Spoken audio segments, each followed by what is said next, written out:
the USA in the year 2025. In the early morning hours of the 3rd Top 100 songs.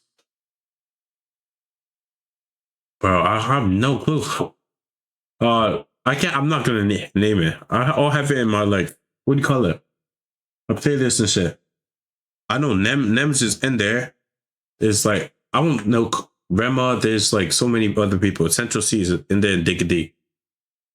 It's like an unknown T. Basically UK, mainly UK draws. of May, a college neighborhood in Columbia, South Carolina, became the center of a brutal crime. A 22-year-old woman was fast asleep at a friend's house when a stranger, armed with a weapon, entered their home.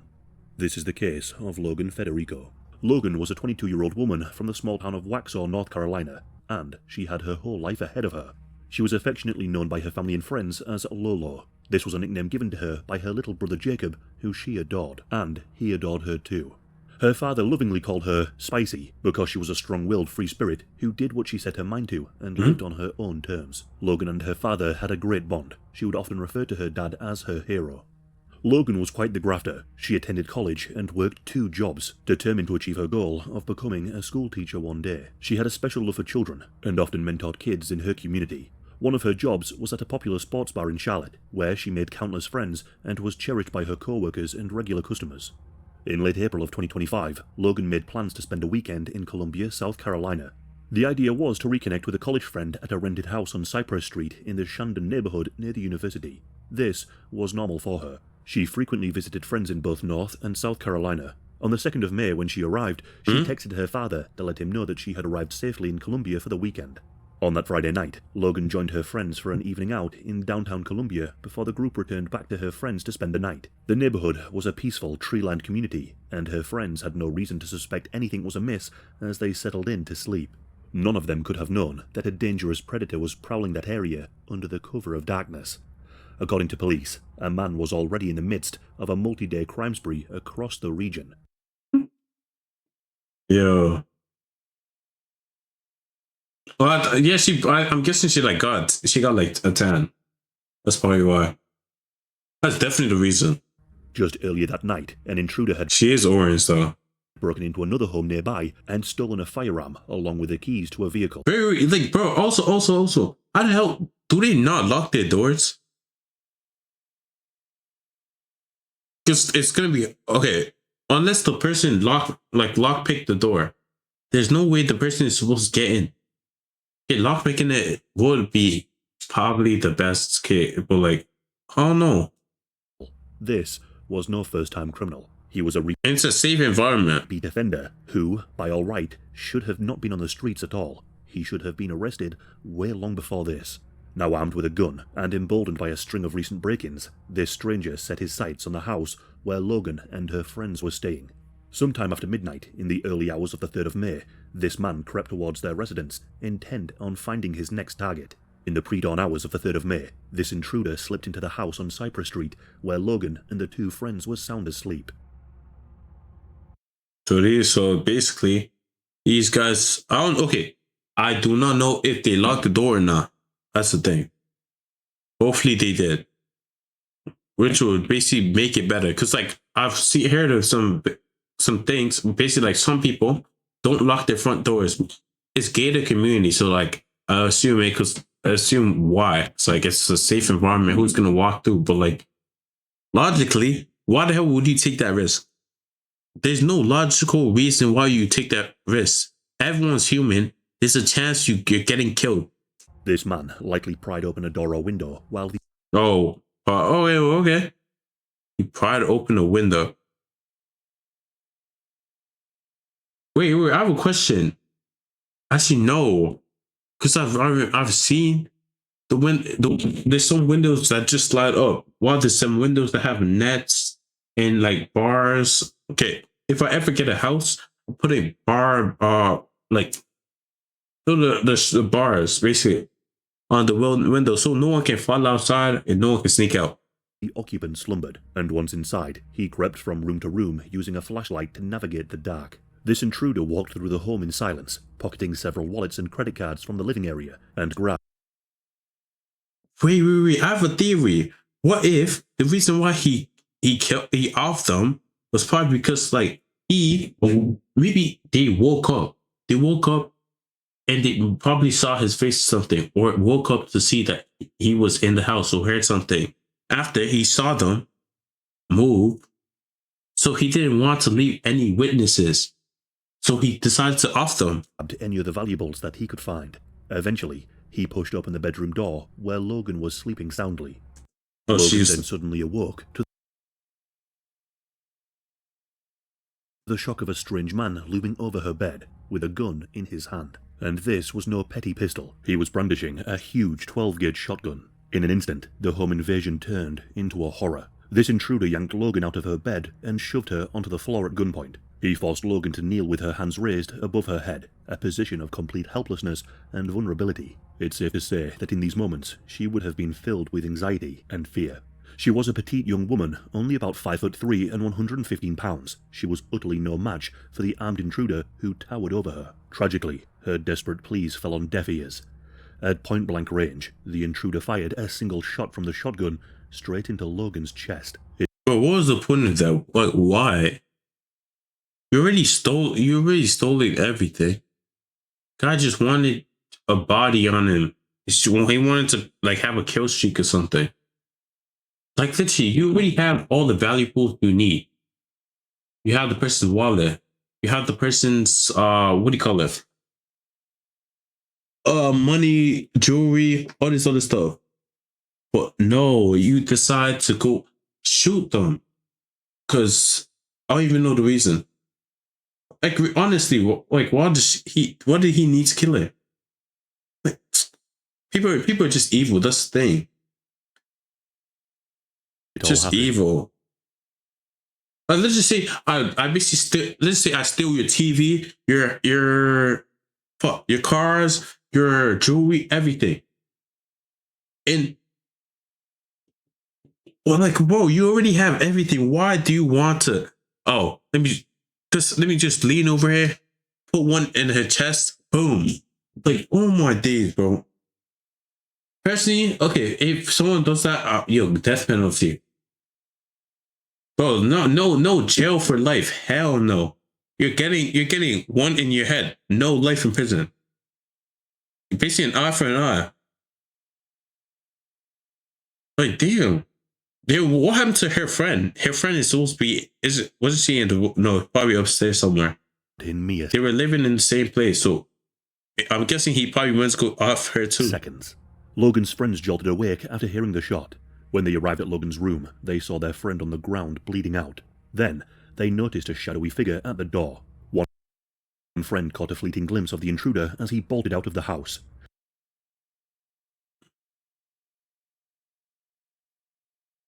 Is he slow? Okay. I'm not saying that he should have killed her friends. But logically, you off one of them. Cause I don't know, maybe because they saw your face or something. Or he just wanted to do it. And you don't off the other ones. I do not get it. Then what was the point of see, this is why like I barely watch True Crime. This shit is confusing. Their motives makes no sense. He leaped into the stolen vehicle he had waiting outside and sped off, disappearing from the scene. So basically now someone witnessed him and what he looks like if he didn't wear a mask. They probably have to they probably like found like maybe like a little tiny piece of his hair somewhere in the house. Multiple neighbors and friends in the area dialed 911 as the realization of what happened set in. Police and paramedics quickly arrived on the scene to find Logan unresponsive with a critical gunshot wound to her chest. Her friends were hysterical and stained with her blood from the desperate attempts to... Well, like, yeah, you're right. By him killing her, he could now have, like, jail for life, yeah, life in prison. Save her life. They had pressed towels to Logan's wounds and tried to keep her conscious, but tragically, she never spoke. Emergency medical teams frantically performed CPR and attempted every life-saving measure they could, but the damage was already done. Sadly, Logan lost... I expected, bro. It's a shotgun. Bro, it's literally a shotgun, bro. I put, like, how many pellets are in there? Like 8 pellets Prison chest. Damn. R.I.P. here, bro. Damn. Her pulse, and she was pronounced dead at the scene. Inside, investigators found a single spent shotgun casing on the bedroom floor. Besides this, they had very few other clues to the killer's identity. He appeared to have worn gloves and dark clothing, leaving behind no usable fingerprints or any footprints as he fled, and she had done nothing to provoke the violence. Within hours, yellow crime scene tape surrounded the little house as dawn broke, and the hunt to find the killer was underway. The police canvassed the neighborhood for witnesses and put out descriptions of the suspect to surrounding law enforcement agencies. Patrol officers and K9 units scoured the area through the early morning, but a pre-dawn thunderstorm rolled in and hampered their search efforts. It basically washed out some of the evidence. Pretty sure his scent was there. The water is gonna like distort it. As the heavy rain washed away tracks and grounded police helicopters. Before long, however, investigators caught a break. Logan's stolen bank cards began pinging at businesses across Lexington County, which is the neighboring jurisdiction west of Columbia. He was on the move and making purchases with his loot. Surveillance video from a gas station showed a man matching the intruder's description using one of the stolen cards. Kid, now he's an idiot. He's an idiot, bro. Okay. It would. He can't go to a bank to go do anything because he doesn't have the pin or nothing. Doesn't have it. He could use like online purchases, but like that will incriminate him more, because they probably know where his location is and where it came from. So that's not gonna work. I don't know what. Yeah, this is like the dumbest thing to do, because security cameras.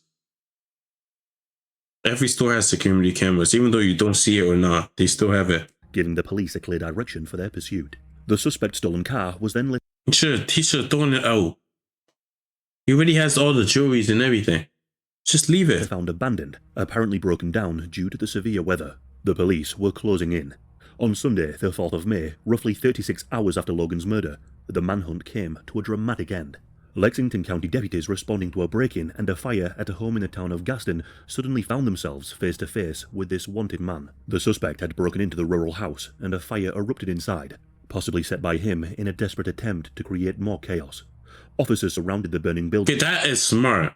If he escaped, basically caused a fire and escaped. That's smart. And managed to pull the suspect out through a window to safety. They then placed him under arrest. After a frantic 2-day search, the elusive killer was finally in custody. Back in Columbia, the police confirmed that the man they had captured was indeed the same person responsible for Logan's murder. And he was identified, 30-year-old Alexander Dickey. Alexander was a South Carolina resident with a long history of arrests. He was quickly... Bro, listen. What's the thing I don't get is why you see the person that has 8 different arrests. These guys see that it's 8 different arrests for 8 different violent crimes, and people see it. Oh, he's a good guy. Maybe let's just release him. He's never gonna do this again, bro. He's already showing a pattern. Keep that nigga in there.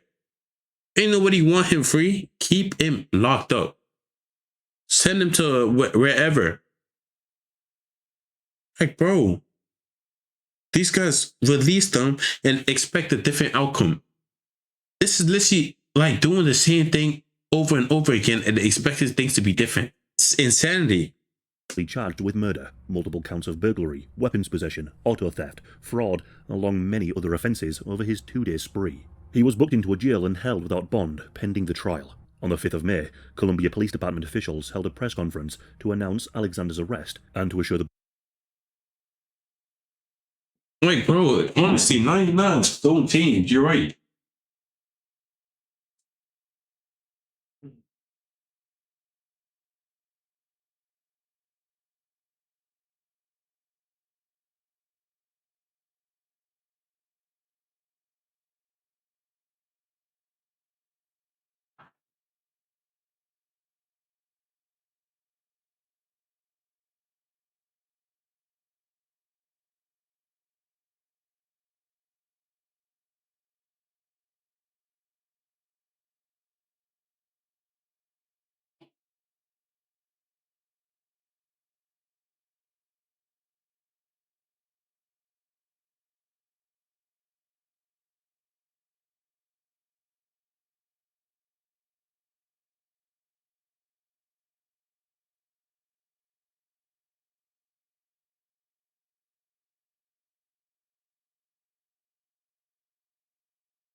Boom. Yeah, I'm not gonna be surprised if they let him free again.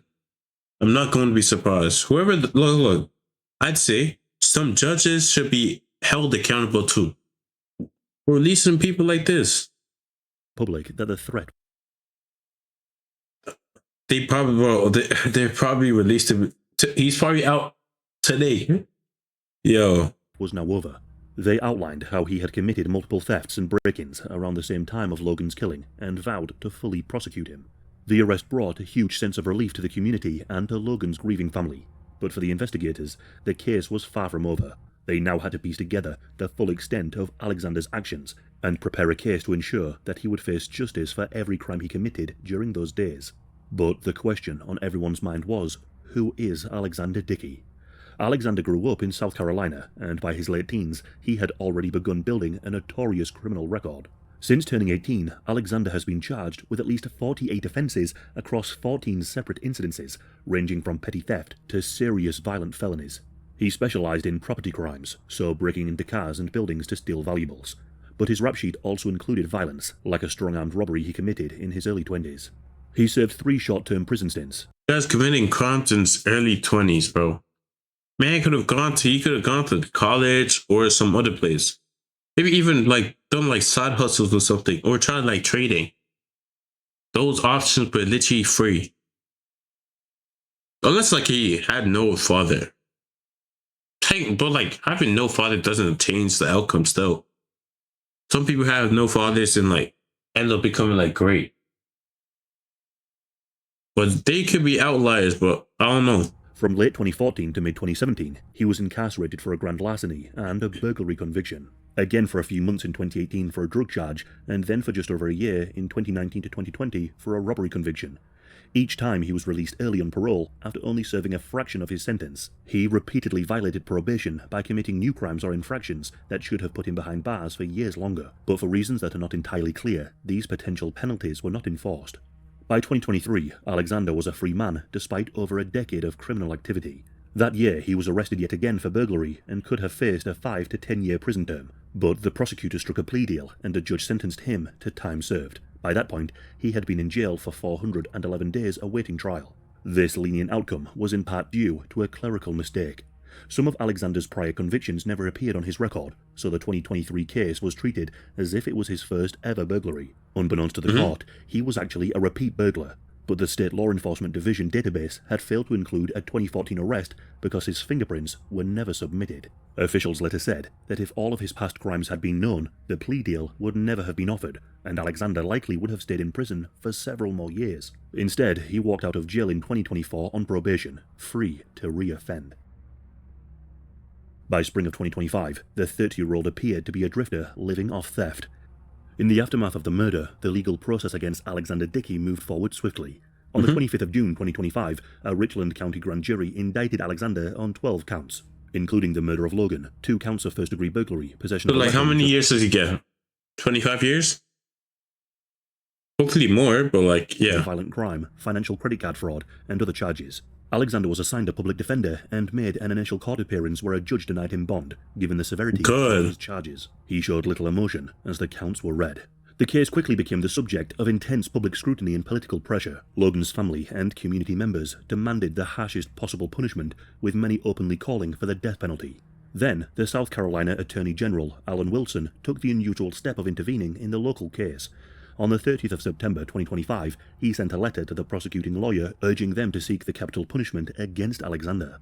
Alan Wilson pointed out that the murder occurred during a burglary, which is an aggravating factor under South Carolina law, which could make Alexander eligible for the death penalty. He gave the local lawyer a deadline to state his intentions, suggesting that the Attorney General's office was prepared to take over the prosecution if a death notice was not filed. This public pressure led to a rare dispute between the state's top prosecutor and the local prosecutor on the case. His name is Brian Gibson, and he pushed back.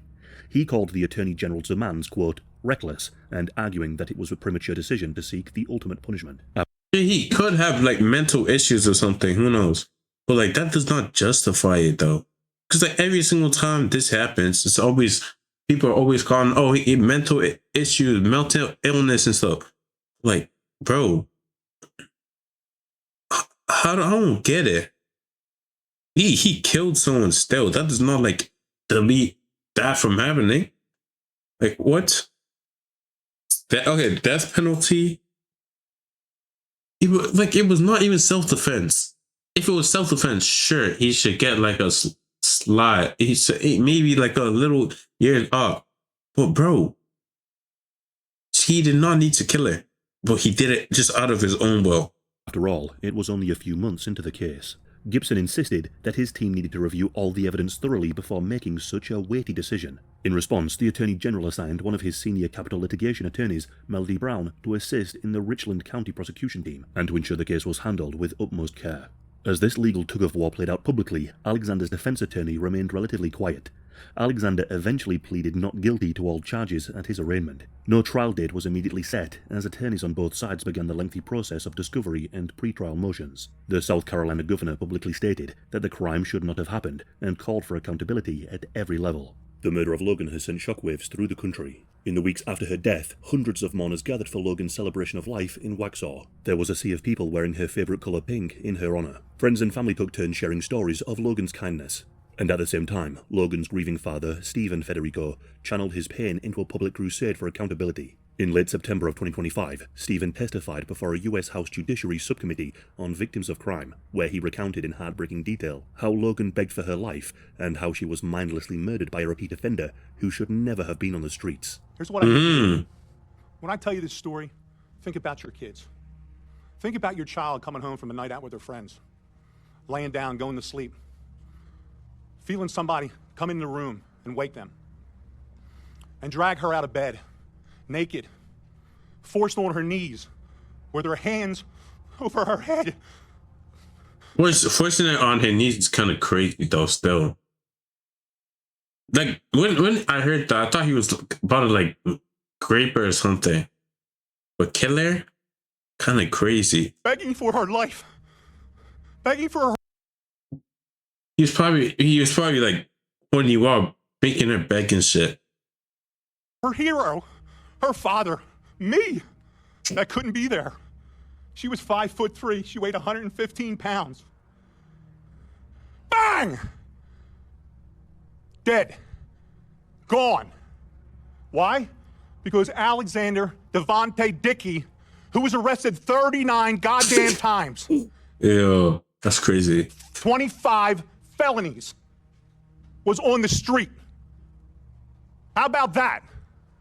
How good are we doing for our family? How good are you doing for your kids? He should have been in jail for over 140 years for all the crimes he committed. You know how much time he spent in prison? I could sit down in a room and let's put maximum, probably like 5 years. Maximum. explain the whole process of how it failed, how South Carolina Or probably 2 years or less. failed Logan, okay? How lack of communication. What y'all did, you woke up a beast and you pissed off the wrong daddy. Because I'm gonna put it out there, and I'm not gonna be quiet until somebody helps. This went viral and put intense pressure on state officials to act, and by October of 2025, several members of Congress had taken up the case. To many, the case of Logan Federico highlights a chilling reality. One bureaucratic error and one lenient deal were all it took to unleash a preventable tragedy. Logan's loved ones find some comfort in knowing that her story has prompted some action, a push to make sure that no other family loses someone so precious because the system failed to lock up a known threat. In the words of Logan's father, "My daughter's spirit will live on to protect others."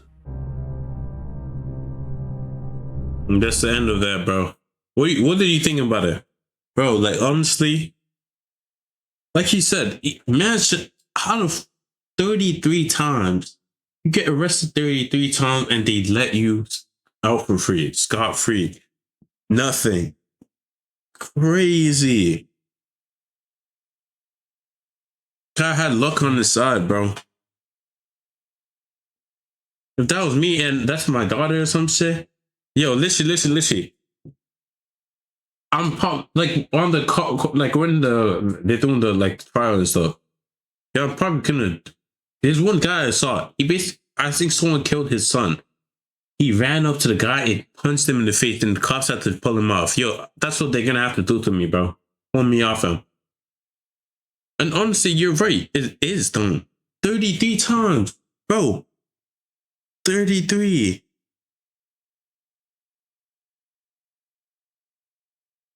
I think the judges probably just don't want him to go to jail. They're probably doing that just to basically up the kill scores and stuff. I don't know. Like 33. Ah. Oh my days, bro. Oh my days. Yo, this is what I said. The judges, they need to be like charged too. It needs to be harsher punishment for them. If the criminal does it again, you free them, get maybe like a fine of like 10,000. I don't know. Maybe not 10,000. No. Well, like still 33, bro. Damn.